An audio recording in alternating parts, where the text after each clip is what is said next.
और बड़ी खबर, बिहार विधानसभा के अध्यक्ष बने प्रेम कुमार सीनियर लीडर, लगातार चुनाव जीतकर विधानसभा में पहुंचे। इस बार बड़ी जिम्मेदारी, 9वीं बार जीतकर विधानसभा पहुंचे प्रेम कुमार के पहले प्रस्तावक सम्राट चौधरी अनुमोदक विजय।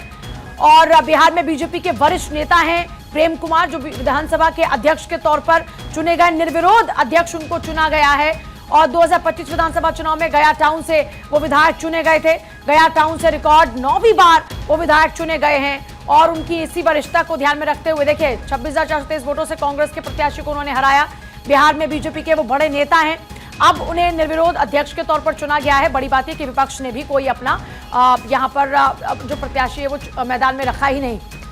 अब प्रेम कुमार बिहार विधानसभा के अध्यक्ष के तौर पर चुने गए। गया टाउन से रिकॉर्ड 9वीं बार विधायक चुने जाने के बाद इस बार विधानसभा अध्यक्ष के तौर पर जिम्मेदारी को संभालेंगे। सर्वेश मेरे साथ इस वक्त है। सर्वेश, ज्यादा जानकारी चाहेंगे आपसे। एक बड़ी जिम्मेदारी अब प्रेम कुमार के कंधों पर।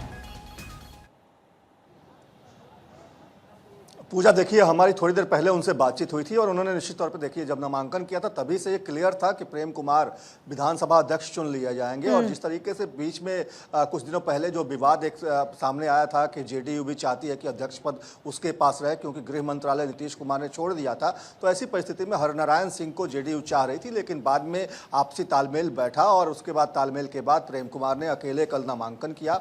और जब उन्होंने अकेले नामांकन किया तभी यह स्पष्ट हो गया था कि बस घोषणाएं जो हैं वो औपचारिकता बस महज है और उस औपचारिकता को भी आज पूरा कर लिया गया। प्रेम कुमार जो अध्यक्ष का जो आसन होता है उसको उन्होंने ग्रहण कर लिया, उस आसन पे वो बैठ गए हैं। और निश्चित तौर पे आज जिस तरीके से उनका निर्वाचन हुआ है, 9वीं बार लगातार वो जीत कर आए हैं गया टाउन से। और उनका एक राजनीतिक करियर रहा, लंबा चौड़ा राजनीतिक करियर रहा है। बिहार में कृषि मंत्री के तौर पर उनकी मौजूदगी रही है कई बार, और उसके अलावा पीएचईडी मंत्री भी रहे हैं प्रेम कुमार, तो लंबा अनुभव रहा है। और बीजेपी में सीनियर लीडर भी हैं। नंदकिशोर यादव को इस बार टिकट नहीं मिला था तो माना जा रहा था कि नंदकिशोर यादव जो को इस बार टिकट नहीं दिया गया है, तो इसलिए स्पष्ट था कि अध्यक्ष वो नहीं बनेंगे। और प्रेम कुमार लगातार 9वीं बार जीत कर आए हैं। हालांकि हरनारायण सिंह के बारे में कहा जाता है कि वो भी 9वीं बार जीत कर आए हैं।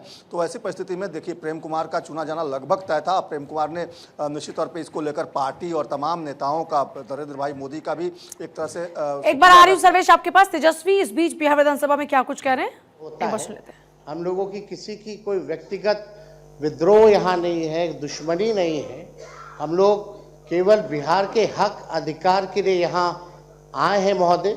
इसलिए विशेष तौर पे थोड़ा ध्यान जो है सरकार सत्ता पक्ष से ज़्यादा थोड़ा यहाँ देने की ज़रूरत है ताकि सरकार को सही रास्ते पे हम लोग लेकर के चले।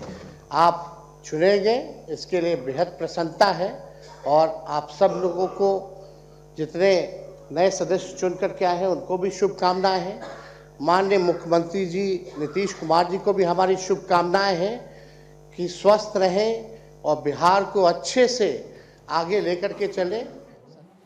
सर्वेश, जब यहाँ पर हम तेजस्वी को सुन रहे हैं तो तेजस्वी कह रहे हैं यहाँ पर किसी का आपस में कोई विद्रोह नहीं है, कोई किसी का दुश्मन नहीं है। अब यहाँ पर सब लोग बिहार के लिए बैठे हुए हैं, बिहार के हित के लिए बैठे हुए हैं। ये जो बातें हैं ये कुछ मैसेज कन्वे कर रही हैं क्या? पूजा, देखिए संख्या बल में काफ़ी कमी है विपक्ष की, और निश्चित तौर पे जब संख्या बल कम होता है तो मनोबल भी कम होता है। हालांकि तेजस्वी यादव इस तरीके से जिस तरीके की बातें वो कर रहे हैं, उनको इस बात का भय है कि जब सदन में उनकी बात नहीं सुनी जाएगी, क्योंकि सत्ता पक्ष से ही एक जो विधायक हैं उनको अध्यक्ष बनाया गया है, तो निश्चित तौर पर वो अपनी बातें कह रहे हैं ताकि उनकी बातों को सुना जाए। क्योंकि आमतौर पर होता यही है कि जब भी विपक्ष और सत्ता पक्ष की संख्या में बहुत बड़ा गैप होता है तो सत्ता पक्ष की आवाज़ ज़्यादा बुलंद होती है। और निश्चित तौर पे देखिए जो जिस तरीके से विपक्ष का जो इतिहास रहा है, चाहे वो आरजेडी की अगर बात करें, जिस तरीके से महागठबंधन जब भी विपक्ष में रहा है तो हंगामे बड़े जोरदार हुए हैं। और हंगामे कुछ ऐसे मुद्दों को लेकर हुए हैं जो मुद्दे कहीं ना कहीं सड़क पे दिखते नहीं थे, और उन तमाम मुद्दों को लेकर एक तरह से सरकार को घेरने की कोशिश लगातार पिछले बार भी जब चुनाव से पहले जब सदन चल रहा था, आपने देखा होगा कि जब मॉनसून सत्र था विधानसभा का, उस वक्त किस तरीके से गहमा गहमी होती थी और किस तरीके से ठीक है सर्वेश, विधानसभा के अंदर। बहुत शुक्रिया आपका फिलहाल पूरी जानकारी के लिए।